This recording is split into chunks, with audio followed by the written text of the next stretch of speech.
Hello guys, welcome to my channel history by SN Yadav. साथियों, आज का जो हमारा टॉपिक है वो राजनीति शास्त्र विषय से संबंधित है। आज हमने राजनीति शास्त्र विषय के 65 प्रश्नों का धुआंधार श्रृंखला रखा है और उम्मीद करता हूं दोस्तों ये प्रश्न आपको बेहद पसंद आए। तो इसी के साथ हम आज के पहले प्रश्न पर चलते हैं। आज का हमारा पहला प्रश्न है, भारतीय राजनीति व्यवस्था का स्वरूप निम्न में से कौन सा है? भारतीय राजनीतिक व्यवस्था का स्वरूप निम्न में से कौन सा है? 1. गणतंत्रीय संघीय अध्यक्षात्मक, 2. गणतंत्रीय एकात्मक संसदीय, 3. गणतंत्रीय संघीय संसदीय, 4. गणतंत्रीय एकात्मक अध्यक्षात्मक। तो इसके आंसर की बात की जाए तो गाइस इसका राइट आंसर है गणतंत्रीय संघीय और संसदीय। गणतंत्रीय संघीय और संसदीय। दूसरा प्रश्न है, दबाव समूहों का मुख्य उद्देश्य है। दबाव समूहों का मुख्य उद्देश्य है 1. राजनीतिक सत्ता प्राप्त करना, 2. भौतिक विकास के लिए कार्य करना, 3. अपने सदस्यों के हितों को विकसित करना और 4. धर्म की रक्षा करना।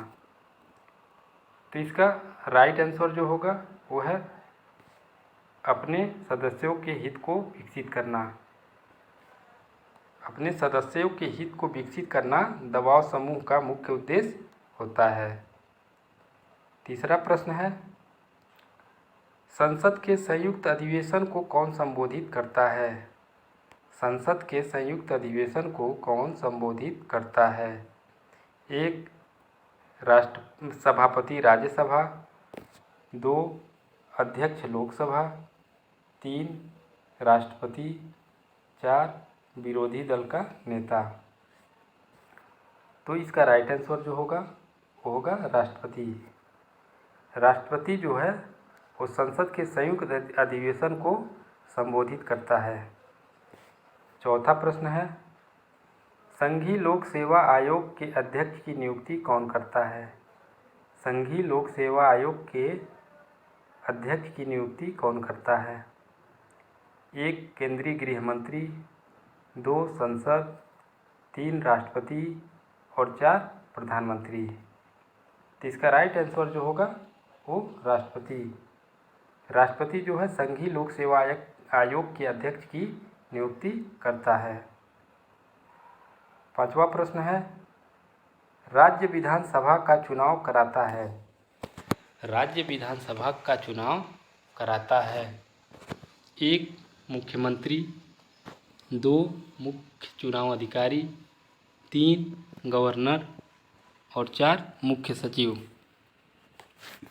तो इसका राइट आंसर होगा मुख्य चुनाव अधिकारी। मुख्य चुनाव अधिकारी जो है राज्य विधानसभा का चुनाव कराता है।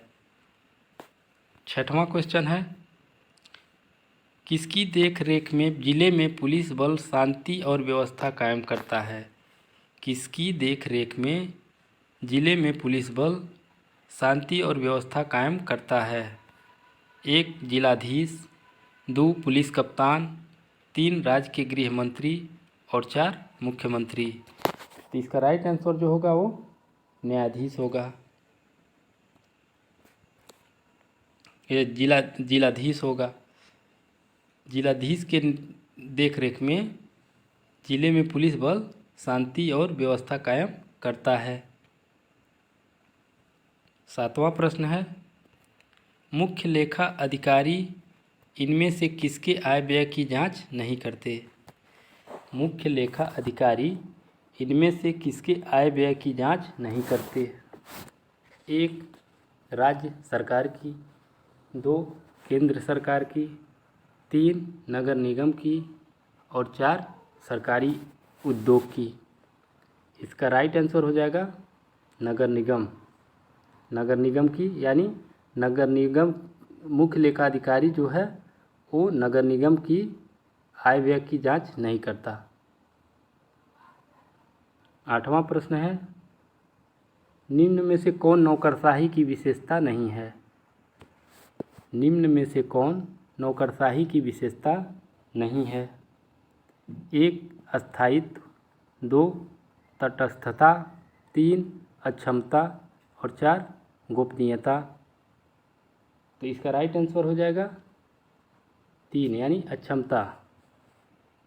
अक्षमता जो है नौकरशाही की विशेषता नहीं है। 9वां क्वेश्चन है, उदारवाद किसका हित चाहता है? उदारवाद किसका हित चाहता है? उदारवाद जो है वो किसका हित चाहता है? 1 अभिजात्य वर्ग का, 2 धनवानों का, 3 निर्धनों का, 4 सबका। तो इसका राइट आंसर जो है वो धनवानों का, यानी उदारवाद जो है वो धनवानों का हित चाहता है।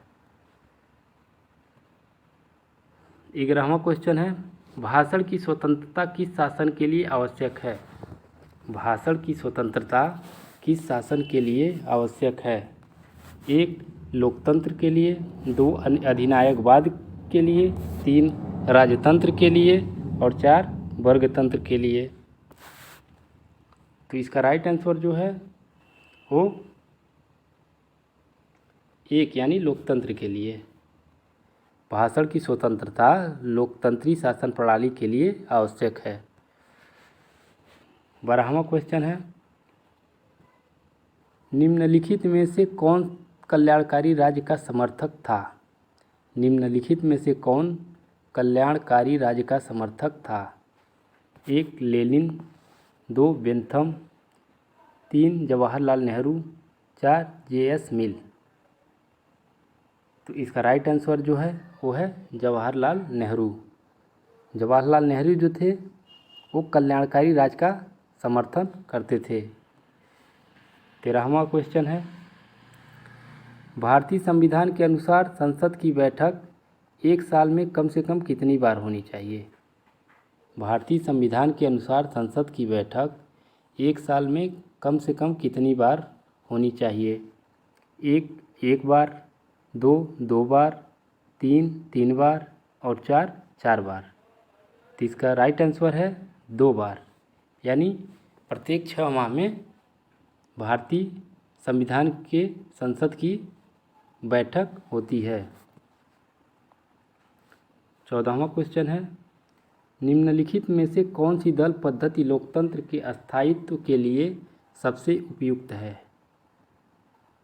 यानी लोकतंत्र के स्थायित्व के लिए सबसे उपयुक्त कौन है? 1 दल प्रधान, 2 दल रहित, 3 बहुदलीय और 4 द्विदलीय। तो इसका राइट आंसर है द्विदलीय। द्विदलीय पद्धति जो है वो लोकतंत्र के स्थायित्व के लिए सबसे उपयुक्त है। 15वां क्वेश्चन है, नागरिक शास्त्र के अध्ययन का मुख्य विषय है? नागरिक शास्त्र के अध्ययन का मुख्य विषय है 1 नागरिकता, 2 पंचायती राज, 3 राज्य और 4 नगर निगम। तो इसका राइट आंसर जो है वो राज्य है। नागरिक शास्त्र के अध्ययन का मुख्य विषय राज्य होता है। 16वां प्रश्न है, भारत में पंचायती राज व्यवस्था को द्विस्तरीय बनाने का सुझाव था।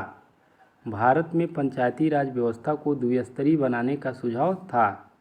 1 के संथानम समिति का, 2 बलवंत राय मेहता समिति का, 3 अशोक मेहता समिति का और 4 संविधान प्रारूप समिति का। तो इसका राइट आंसर जो है वो है अशोक मेहता समिति का। भारत में पंचायती राज व्यवस्था को द्विस्तरीय बनाने का सुझाव अशोक मेहता समिति का था। 17वां प्रश्न है, भारत में संविधान सभा का निर्माण किस योजना के अंतर्गत हुआ? भारत में संविधान सभा का निर्माण किस योजना के अंतर्गत हुआ? 1 मंत्रिमंडल मिशन, 2 बेबेल योजना, 3 राजगोपालाचार्य योजना, 4 शिमला सम्मेलन। तो इसका राइट आंसर जो है वो है मंत्रिमंडल मिशन। अगला प्रश्न है, राजनीति शास्त्र के पिता माने जाते हैं। राजनीति शास्त्र के पिता माने जाते हैं। 1 सुकरात, 2 अरस्तु, 3 चाणक्य, 4 कार्ल मार्क्स। तो इसका राइट आंसर है अरस्तु। अरस्तु को साथियों फादर ऑफ पॉलिटिकल साइंस कहा जाता था। आज का 19वां प्रश्न है, निम्नलिखित में से कौन सा राज्य नहीं है? निम्नलिखित में से कौन सा राज्य नहीं है? 1 राजस्थान, 2 नेपाल, 3 कनाडा और 4 फ्रांस। तो इसका राइट आंसर है राजस्थान। क्योंकि दोस्तों अगर इस प्रश्न की बात की जाए तो राजनीति शास्त्र में जो है वो राज्य का संबंध राष्ट्र राज्य से जोड़ा जाता है। तो नेपाल, फ्रांस और कनाडा क्या है? राज्य हैं और राजस्थान नहीं है। 20वां प्रश्न है, राज्य कहे जाने के लिए अति आवश्यक तत्व है। राज्य कहे जाने के लिए आवश्यक तत्व है। 1 भूभाग, 2 जनता, 3 सर्वोच्च सत्ता और 4 राष्ट्रीयता। तो इसका राइट आंसर होगा वो 3 यानी सर्वोच्च सत्ता। गाइज अगर इसकी बात की जाए तो राज्य के 4 आवश्यक तत्व होते हैं। 1 जनसंख्या, 2 भूभाग, तीसरा सरकार और चौथा प्रभुसत्ता।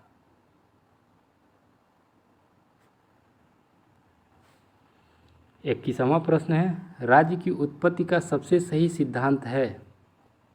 राज्य की उत्पत्ति का सबसे सही सिद्धांत है।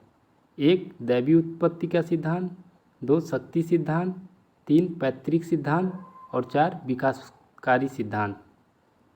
तो इसका राइट आंसर है वो है विकासकारी सिद्धांत या विकासवादी सिद्धांत।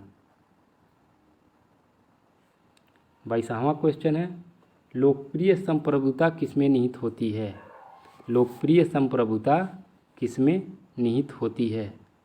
सॉवरेनिटी जो है किसमें निहित होती है?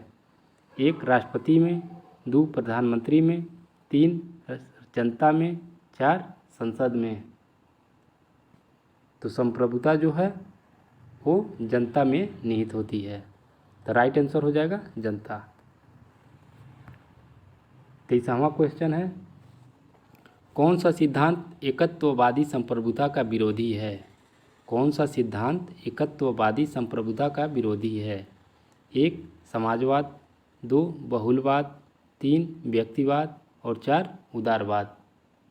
तो इसका राइट आंसर है बहुलवाद। बहुलवादी जो सिद्धांत है वो एकत्ववादी संप्रभुता का विरोधी है। 24वां क्वेश्चन है, लेवियाथन के लेखक हैं। लेवियाथन के लेखक हैं। 1 अरस्तु, 2 मैकियावेली, 3 हॉब्स और 4 बोधा। तो दोस्तों लेवियाथन के जो लेखक हैं वो हैं हॉब्स। हॉब्स महोदय लेवियाथन के लेखक हैं। लेवियाथन इनका प्रसिद्ध रचना थी। अगला प्रश्न है, गत कुछ दशकों में भारतीय राज्यों ने अत्यधिक शक्ति की मांग की है। गत कुछ दशकों में भारतीय राज्यों ने अधिक शक्ति की मांग की है। 1 विधायी क्षेत्र में, 2 प्रशासनिक क्षेत्र में, 3 वित्तीय क्षेत्र में, 4 उपरोक्त में से किसी भी क्षेत्र में नहीं।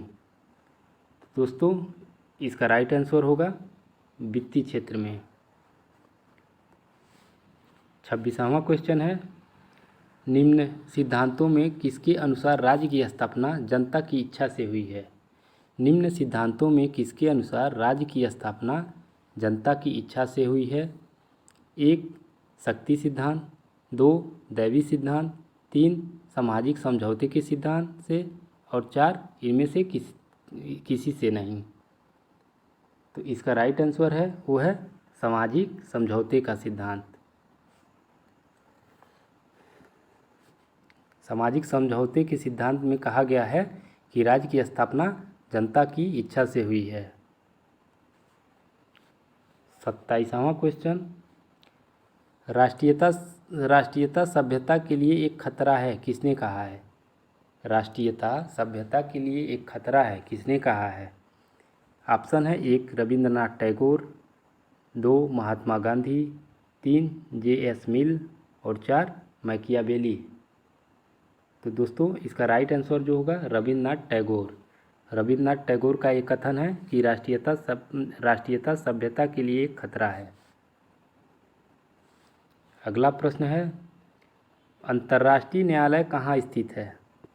अंतर्राष्ट्रीय न्यायालय कहाँ स्थित है? 1 न्यूयॉर्क में, 2 वाशिंगटन DC में, 3 लंदन में और 4 हेग में। तो दोस्तों इसका राइट आंसर होगा हेग में। अंतर्राष्ट्रीय न्यायालय जो है हेग में स्थित है। 29वां प्रश्न है, संयुक्त राष्ट्र संघ की स्थापना कब हुई? संयुक्त राष्ट्र संघ की स्थापना कब हुई? 1 सन 1919 में, 2 सन 1945 ईस्वी में, 3 सन 1947 ईस्वी में और 4 1935 ईस्वी में। तो गाइज इसका राइट आंसर जो है वो है 1945 ईस्वी में। संयुक्त राष्ट्र संघ की स्थापना 1945 ईस्वी में हुई थी। 30वां क्वेश्चन है, फॉरवर्ड ब्लॉक की स्थापना किसने की? फॉरवर्ड ब्लॉक की स्थापना किसने की? 1 सुभाष चंद्र बोस ने, 2 रासबिहारी बोस ने, 3 जयप्रकाश नारायण ने, 4 M.N. राय ने। तो गाइज इसका राइट आंसर जो है वो है सुभाष चंद्र बोस ने। फॉरवर्ड ब्लॉक की स्थापना किसने किया था? सुभाष चंद्र बोस ने। अगला प्रश्न है, स्वराज दल की स्थापना का मुख्य मुद्दा क्या था? स्वराज दल की स्थापना का मुख्य मुद्दा क्या था? 1 जलियांवाला बाग हत्याकांड, 2 प्रांतीय स्वशासन, 3 काउंसिल प्रदेश, 4 बंगाल विभाजन। तो दोस्तों इसका राइट आंसर जो है वो है काउंसिल प्रवेश, यानी स्वराज दल की स्थापना का मुख्य मुद्दा काउंसिल प्रवेश का था। 32वां क्वेश्चन है, संघात्मक संविधान का प्रमुख लक्षण क्या है? संघात्मक संविधान का प्रमुख लक्षण क्या है? ऑप्शन है 1 एक स्थान से शासन का न होना, 2 है केंद्र सत्ता ही सब कुछ न हो, 3 है केंद्र व राज्य की दोहरी सरकारें और 4 है एक केंद्रीय शासन हो। तो दोस्तों संघात्मक संविधान का प्रमुख लक्षण इसमें से कौन सा है? तो इसमें से दोस्तों है केंद्र व राज्य की दोहरी सरकारें। 33 क्वेश्चन है, भारतीय संविधान में नीति निर्देशक तत्व किसके लिए है? भारतीय संविधान में नीति निर्देशक तत्व किसके लिए है? 1 भारतीय नागरिकों के लिए, 2 उच्च न्यायालय के लिए, 3 राष्ट्रपति के लिए और 4 सरकार के लिए। तो गाइज इसका राइट आंसर जो होगा वो है 4 सरकार के लिए, यानी नीति निर्देशक तत्व भारतीय संविधान में अनुच्छेद 36 से 51 तक माना जाता है और यह सरकार के लिए है। 34 क्वेश्चन है, संसदीय सरकार में कार्यपालिका की वास्तविक शक्तियां किसमें निहित है? संसदीय सरकार में कार्यपालिका की वास्तविक शक्तियां किसमें निहित है? 1 प्रधानमंत्री, 2 संसद, 3 मंत्रिपरिषद और 4 राष्ट्रपति। तो दोस्तों इसका राइट आंसर होगा मंत्रिपरिषद, यानी संसदीय सरकार में कार्यपालिका की वास्तविक शक्तियां मंत्रिपरिषद में होती हैं या निहित होती हैं। 35वां क्वेश्चन है, प्रथम भारतीय नागरिकता अधिनियम संसद द्वारा कब पारित किया गया? प्रथम भारतीय नागरिकता अधिनियम संसद द्वारा कब पारित किया गया? ऑप्शन है 1 1954, 2 1953, 3 1955, 4 1952। तो गाइस इसका राइट आंसर जो है वो है 1955 में। 1955 में भारतीय नागरिकता अधिनियम संसद द्वारा पारित किया गया था। 36 क्वेश्चन है, गांव पंचायत के सदस्यों की अधिकतम संख्या निश्चित की गई है। गांव पंचायत के सदस्यों की अधिकतम संख्या निश्चित की गई है, या ग्राम पंचायत के सदस्यों की अधिकतम संख्या निश्चित की गई है। 1 12, 2 14, 3 15 और 4 17। तो इसका राइट आंसर जो है वो है 15, यानी गांव की पंचायत के सदस्यों की अधिकतम संख्या 15 निश्चित की गई है। अगला प्रश्न है, राज्य सूची के किस विषय को राष्ट्रीय हित का विषय घोषित करने का अधिकार किसे है? राज्य सूची के किसी विषय को राष्ट्रीय हित का विषय घोषित करने का अधिकार किसे है? ऑप्शन है 1 राज्यसभा, 2 केंद्रीय मंत्रिमंडल, 3 लोकसभा और 4 राष्ट्रपति। तो गाइस इसका राइट आंसर जो है वो है राज्यसभा, यानी राज्य सूची के किसी विषय को राष्ट्रीय हित का विषय घोषित करने का अधिकार राज्यसभा के पास है। 38 क्वेश्चन है, भारत में राज्यों का भाषा के आधार पर पुनर्गठन कब किया गया? भारत में राज्यों का भाषा के आधार पर पुनर्गठन कब किया गया? तो गाइज इसका ऑप्शन है 1 1954, 2 1967, 3 1956 और 4 1976। तो दोस्तों इसका राइट आंसर होगा 3, यानी 1956 में।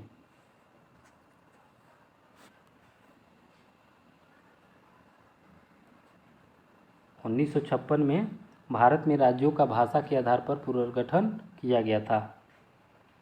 अगला प्रश्न है, व्यक्ति का वह अधिकार जो उसे सहज ही प्राप्त है, जिससे उसे वंचित नहीं किया जा सकता और न ही उसे स्थानांतरित किया जा सकता है।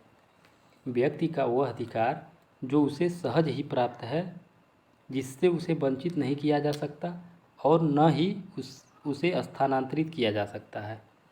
तो इसके ऑप्शन है 1 स्वतंत्रता का अधिकार, 2 प्राकृतिक अधिकार, 3 राजनैतिक अधिकार और 4 सामाजिक अधिकार। तो दोस्तों इसका राइट आंसर जो है वो प्राकृतिक अधिकार है। अगला प्रश्न है, संसद सदस्यों के अतिरिक्त निम्नलिखित में से किसे संसद की कार्यवाही में भाग लेने का अधिकार है? संसद सदस्यों के अतिरिक्त निम्नलिखित में से किसे संसद की कार्यवाही में भाग लेने का अधिकार है? ऑप्शन है 1 मंत्रिमंडल सचिव, 2 महान्यायवादी, 3 महालेखाकार और 4 सर्वोच्च न्यायालय। तो इसके आंसर की बात की जाए तो इसका राइट आंसर जो है वो है महान्यायवादी। अगला प्रश्न है, अम्बुड्समैन की अवधारणा निम्नलिखित में से किससे संबंधित है? अम्बुड्समैन की अवधारणा निम्नलिखित में से किससे संबंधित है? 1 प्रशासनिक अभिकरण, 2 लोकपाल लोकायुक्त, 3 लोक सेवा आयोग और 4 CBI। तो दोस्तों इसका राइट जो आंसर है वो लोकपाल और लोकायुक्त, यानी अम्बुड्समैन की अवधारणा जो है वो लोकपाल और लोकायुक्त से संबंधित है। 42वां प्रश्न है, भारतीय राष्ट्रीय आंदोलन में भाग लेने वाले किस नेता को ब्रिटिश उदारवाद में विश्वास था? भारतीय राष्ट्रीय आंदोलन में भाग लेने वाले किस नेता को ब्रिटिश उदारवाद में विश्वास था? 1. बाल गंगाधर तिलक, 2. लाला लाजपत राय, 3. सुभाष चंद्र बोस और 4. गोपाल कृष्ण गोखले। तो फ्रेंड्स इसका राइट आंसर जो है वो है गोपाल कृष्ण गोखले।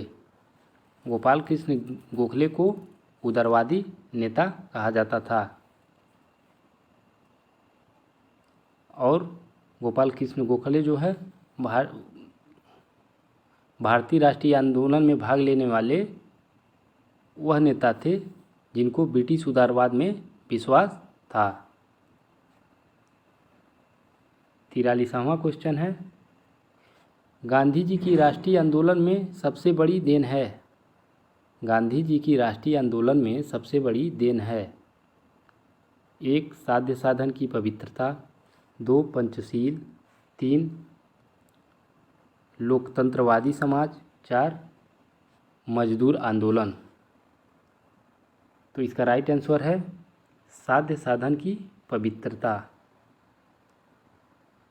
साध्य साधन की पवित्रता जो है गांधी जी की राष्ट्रीय आंदोलन में सबसे बड़ी देन है। 44वां क्वेश्चन है, किस भारतीय आधुनिक चिंतक को आधुनिक मनु के नाम से जाना जाता है? किस भारतीय आधुनिक चिंतक को आधुनिक मनु के नाम से जाना जाता है? 1. अरविंद घोष, 2. आचार्य नरेंद्र देव, 3. भीमराव अंबेडकर, 4. रामास्वामी। तो इसका राइट आंसर जो है वो है अंबेडकर। भीमराव अंबेडकर को साथियों भारतीय आधुनिक चिंतन के आधुनिक चिंतन का चिंतक का मनु कहा जाता था। 45वां क्वेश्चन है, यदि राज्य सरकार नीति के निर्देशक सिद्धांतों का क्रियान्वयन नहीं करती तो उसे पालन करने के लिए कौन बाध्य कर सकता था? यदि राज्य सरकार राजनीति के निर्देशक सिद्धांतों का क्रियान्वयन नहीं करती है तो उसे पालन करने के लिए कौन बाध्य कर सकता है? 1. भारत का सर्वोच्च न्यायालय, 2. मतदाता, 3. संसद और 4. विपक्ष। तो साथियों इसका राइट आंसर जो होगा वो है मतदाता। यानी कि राज्य सरकार जो है राजनीति निर्देशक सिद्धांतों का क्रियान्वयन अगर नहीं करती है तो उसे पालन कराने का अधिकार मतदाता को यानी जनता को है।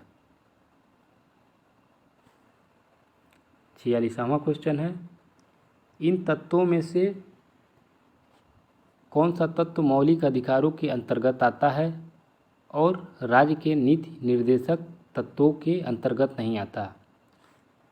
इन तत्वों में से कौन सा तत्व मौलिक अधिकार के अंतर्गत आता है और राज्य के नीति निर्देशक तत्वों के अंतर्गत नहीं आता है? 1. समान कार्य के लिए समान देयता, 2. समान आचार संहिता, 3. बेकारी जीवन यापन भत्ता, 4. निःशुल्क प्राथमिक शिक्षा। तो गाइस इसके आंसर की बात की जाए तो इसका राइट आंसर जो है वो है निःशुल्क प्राथमिक शिक्षा की व्यवस्था।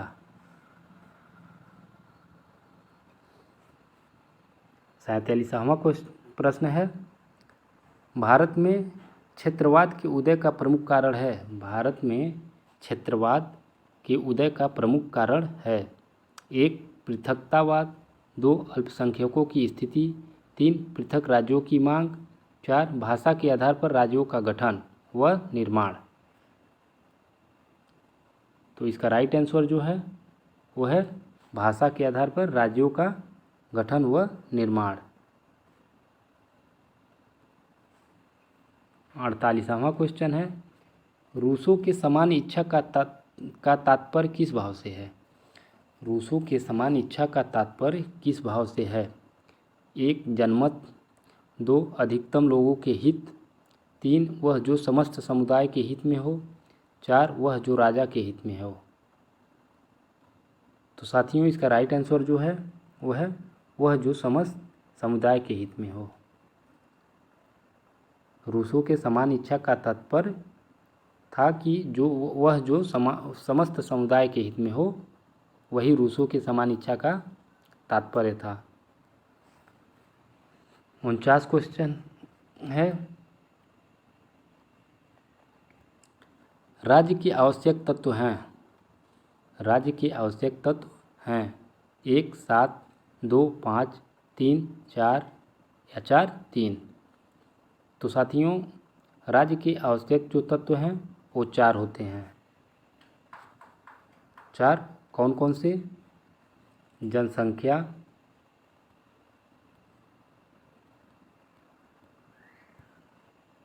भूभाग, सरकार और संप्रभुता।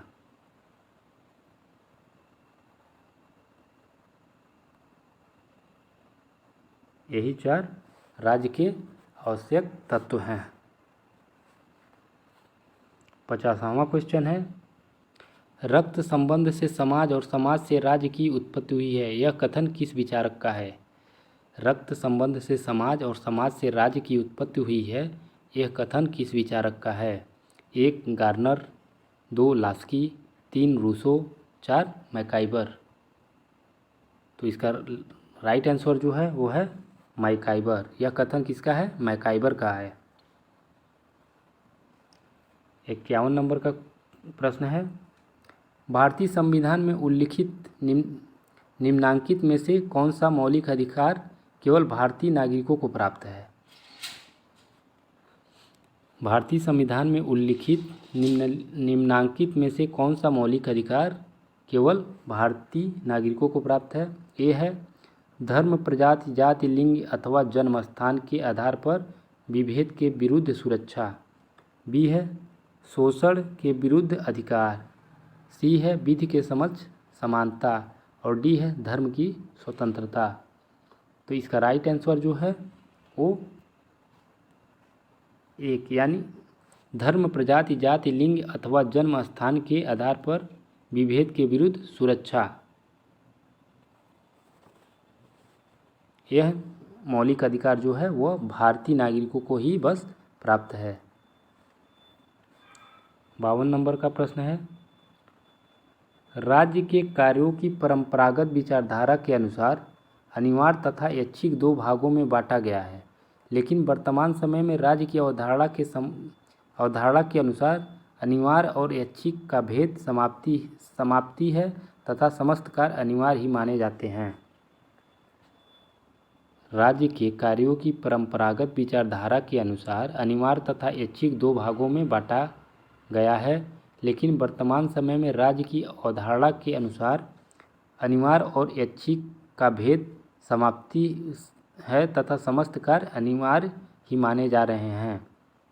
ऑप्शन है 1 लोक कल्याणकारी राज्य, 2 अनिवार्य सेवा राज्य, 3 लोकतांत्रिक राज्य और 4 आदर्शवादी राज्य। तो इसका राइट आंसर है वो है लोक कल्याणकारी राज्य।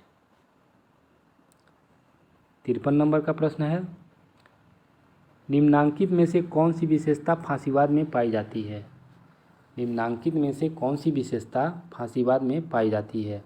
1 प्रजातंत्र का विरोधी है, 2 राज्य को साधन मानता है, 3 समाजवाद का पोषक है, 4 अंतर्राष्ट्रीय शांति का अग्रदूत है। तो इसका राइट आंसर जो है वो प्रजातंत्र का विरोधी है। यानी प्रजातंत्र फांसीवाद में प्रजातंत्र का विरोधी विचारधारा पाया जाता है। 54 नंबर का प्रश्न है, ऐसी शासन व्यवस्था जिसमें संपत्ति व उत्पादन के साधन पर शासन का नियंत्रण होगा, व्यक्तिगत संपत्ति समाप्त होगी और समाज शोषण मुक्त होगा। ऐसी शासन व्यवस्था जिसमें संपत्ति व उत्पादन के साधनों पर शासन का नियंत्रण होगा और व्यक्तिगत संपत्ति समाप्त होगी व समाज शोषण मुक्त होगा। ए है फांसीवाद, बी दूसरा है अराजकतावाद, तीसरा है आदर्शवाद और चौथा है समाजवाद। तो इसका राइट आंसर होगा जो दोस्तों वो है समाजवाद, यानी चौथा। 55 नंबर क्वेश्चन है, राजनीतिक संप्रभुता की अवधारणा का प्रतिपादक सर्वप्रथम था। राजनीतिक संप्रभुता की धारणा का प्रतिपादक सर्वप्रथम था। 1 ऑस्टिन, 2 डिग्विड, 3 डायसी, 4 ओपेनहाइम। तो इसका राइट आंसर जो है वो है 3 यानी डायसी। राजनीतिक संप्रभुता की अवधारणा का प्रतिपादक सर्वप्रथम डायसी द्वारा किया गया था। 56 नंबर का प्रश्न है, हाब्स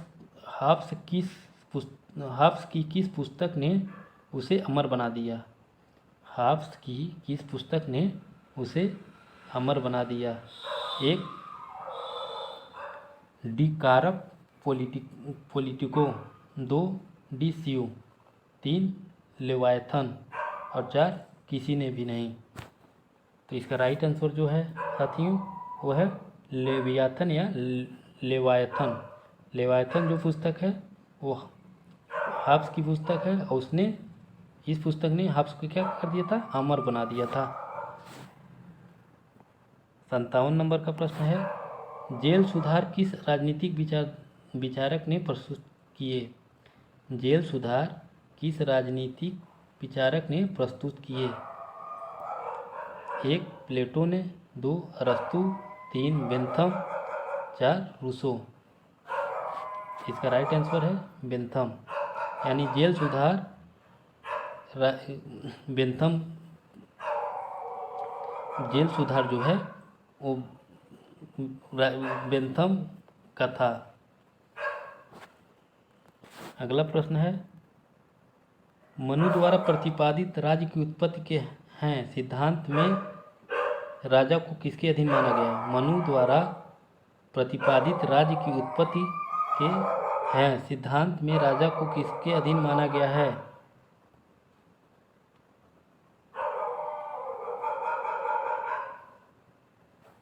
1 ईश्वर के अधीन, 2 प्रजा के अधीन, 3 नैतिकता के अधीन, 4 धर्म के अधीन। तो इसका राइट आंसर जो है वो है ईश्वर के अधीन। अगला प्रश्न है, किस विचारक के लिए धर्म और राजनीति अलग अलग नहीं है। किस विचारक के लिए धर्म और राजनीति अलग अलग नहीं है। 1 विनोबा भावे, 2 महात्मा गांधी, 3 जयप्रकाश नारायण, 4 डॉक्टर राम मनोहर लोहिया। तो इसका राइट आंसर जो है वो है महात्मा गांधी। महात्मा गांधी धर्म और राजनीति को अलग अलग नहीं मानते थे।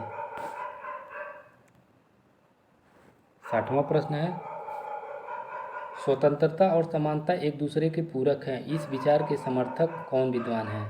स्वतंत्रता और समानता एक दूसरे के पूरक हैं, इस विचार के समर्थक कौन विद्वान हैं।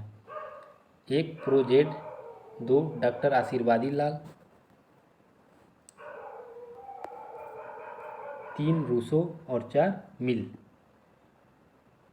तो साथियों इसका राइट आंसर जो होगा वो है मिल, रूसो।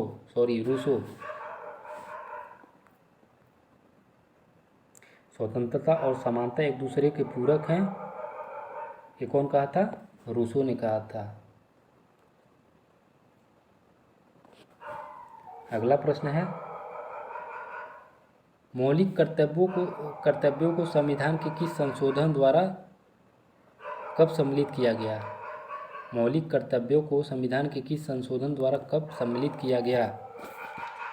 1 42वां 1978, 2 44वां 1984, 3 48वां 1976, 4 42वां 1976। तो साथियों इसका राइट आंसर होगा 42वां 1976।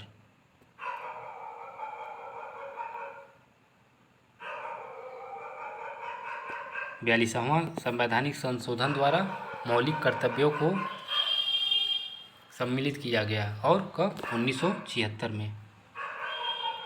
62 नंबर का क्वेश्चन है, भारत में किस कारण से शासन संघात्मक है? भारत में किस कारण से शासन संघात्मक है? 1. न्यायपालिका स्वतंत्र है। 2. संविधान लिखित है। 3. संविधान में संघ व राज्यों के मध्य शक्तियों का वितरण किया गया है। 4. मंत्रिमंडल का सामूहिक उत्तरदायित्व है। तो साथियों, इसका राइट आंसर जो है वो है संविधान में संघ व राज्यों के मध्य शक्तियों का वितरण किया गया है। संविधान में संघ व राज्यों के मध्य शक्तियों का वितरण किया गया है। संविधान में संघ व राज्यों के मध्य 3 प्रकार से शक्तियों का हम जानते हैं वितरण किया गया है, संघ सूची, राज्य सूची और समवर्ती सूची। अगला प्रश्न है, संविधान के उद्देश्य में समाजवादी व पंथनिरपेक्ष किस वर्ष संशोधित कर जोड़ा गया? संविधान के उद्देश्य में समाजवादी व पंथनिरपेक्ष किस वर्ष संशोधित कर जोड़ा गया? तो इसका राइट आंसर है 1976 में, यानी दूसरा है 1976 में।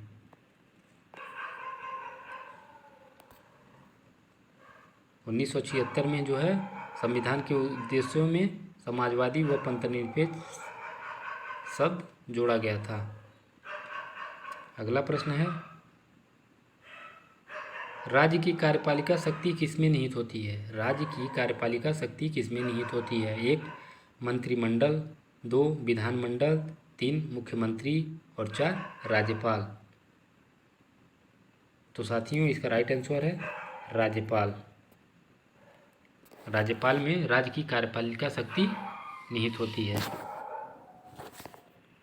अगला प्रश्न है और आज का अंतिम प्रश्न है हमारा, संसद की कार्यवाही में शून्यकाल का अर्थ है? संसद की कार्यवाही में शून्यकाल का अर्थ है। ऑप्शन है, 1. समय जिसमें सदस्यों द्वारा पूछे गए प्रश्नों के उत्तर दिए जाते हैं। 2. प्रश्नकाल के बाद का 1 घंटे के समय जिसमें कोई कार्यसूची नहीं निश्चित रहती है। 3. किसी दिवस के निश्चित कार्यसूची की समाप्ति के बाद का 1 घंटे का समय। 4. भोजन अवकाश का समय। तो इसका राइट आंसर जो है वो है प्रश्न के काल का 1 घंटे के समय जिसमें कोई कार्यसूची नहीं निश्चित रहती है। तो दोस्तों, इसी के साथ हमारा आज का सेशन समाप्त हो रहा है और कुछ टेक्निकल फॉल्ट की वजह से कुछ समस्याएं हुई होंगी, तो उसके लिए क्षमा प्रार्थी हैं। कल पुनः नए वीडियो में नए टॉपिक के साथ मिलते हैं। तब तक के लिए जय हिंद, जय भारत।